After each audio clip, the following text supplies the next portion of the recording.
কেন্দ্ৰৰ দাবী নৰচিল চৰকাৰী হাস্পাতালৰ পৰা সোনম ৱাংচুকক স্থানান্তৰ কৰাৰ অনুমতি পত্নী গীতাঞ্জলি আংমুক অনুমতি প্ৰদান ন্যায়ালয়ৰ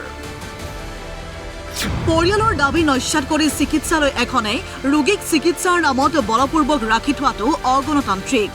এই ক্ষেত্ৰত ৰোগীৰ পৰিয়ালৰ পছন্দৰ হাস্পাতালকো অগ্ৰাধিকাৰ দিব লাগিব সোনম ৱাংচুকক লৈ দিল্লী উচ্চ ন্যায়ালয়ে সেই ৰায় দিলে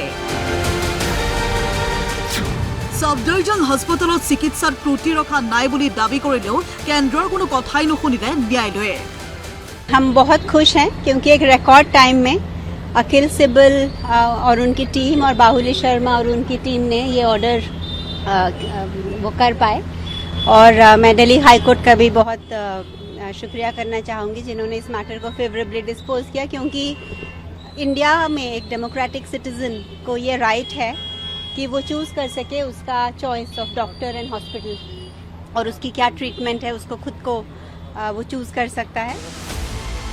আসলতে আৰম্ভণিৰ পৰাই সফদৰজং হাস্পাতালক লৈ আপত্তি দৰ্শাই আহিছিল সোনম পত্নী গীতাঞ্জলি আংমুৱে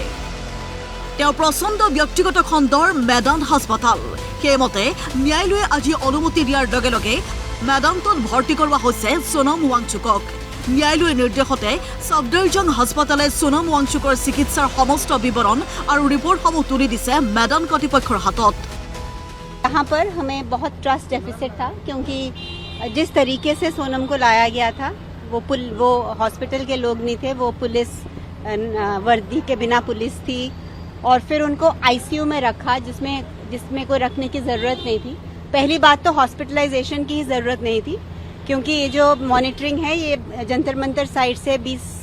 दिनों से हो रही थी और वो ठीक ठाक चल रही थी कोई ज़रूरत नहीं थी हॉस्पिटलाइजेशन की और ऊपर से आईसीयू में भी रखने की ज़रूरत नहीं थी वो सिर्फ इसलिए रखा क्योंकि दुनिया भर में ये रूल है कि आईसीयू में ना पेशेंट और ना पेशेंट को मिलने वाले कोई फोन या इलेक्ट्रॉनिक डिवाइसेस नहीं लेके जा सकते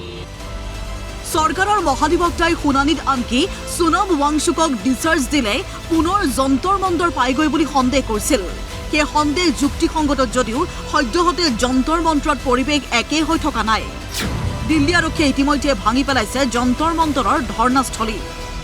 हंगर स्ट्राइक सोनम ने डिसाइड किया है कंटिन्यू रखने का क्योंकि कल जिस क्रूरता और निर्दयता के साथ बच्चों के साथ दुर्व्यवहार किया गया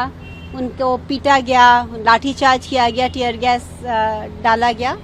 तो ये उनके साथ सॉलिडारिटी दिखाते हुए उन्होंने अपना हंगर स्ट्राइक एक्सटेंड किया है कि তাৰ পৰা আঁতৰি গৈছে প্ৰতিবাদকাৰীসকল আজিৰ দিনটোত তাত দেখা পোৱা গ'ল সিজেপিৰ এমুঠিমান নেতাকৰ্মী সোমবাৰে সংসদ ভৱন অভিযানকালত একাংশ প্ৰতিবাদকাৰীয়ে আৰক্ষীৰ ওপৰত চলোৱা আক্ৰমণ আৰু তাৰ পিছত ৰুজু হোৱা গোচৰৰ বাবে গ্ৰেপ্তাৰ হোৱাৰ আশংকাটো যন্তৰ মন্তৰৰ কাষ চপা নাই পিছে আৰক্ষী কৰা আক্ৰমণতকৈ শিক্ষাৰ্থীৰ ওপৰত চলা আক্ৰমণ আছিল অতি ভয়াৱহ আহত এগৰাকী ছাত্ৰীক ভেণ্টিলেশ্যনত ৰখা হৈছে সোমবাৰৰ পুলিচি বৰ্বৰতাক লৈ গৰজি উঠিছে অৰিজিৎ সিং পৰ্যন্ত নেতা মন্ত্ৰীক উদ্দেশ্যি অৰিজিৎ সিঙৰ পোষ্ট আপোনালোকে নিজক ভগৱান বুলি ভাবে নেকি দিল্লী আৰক্ষীয়ে কি লাজ পোৱা নাই নিউজ ডেস্ক ৰিপৰ্ট প্ৰতিদিন টাইম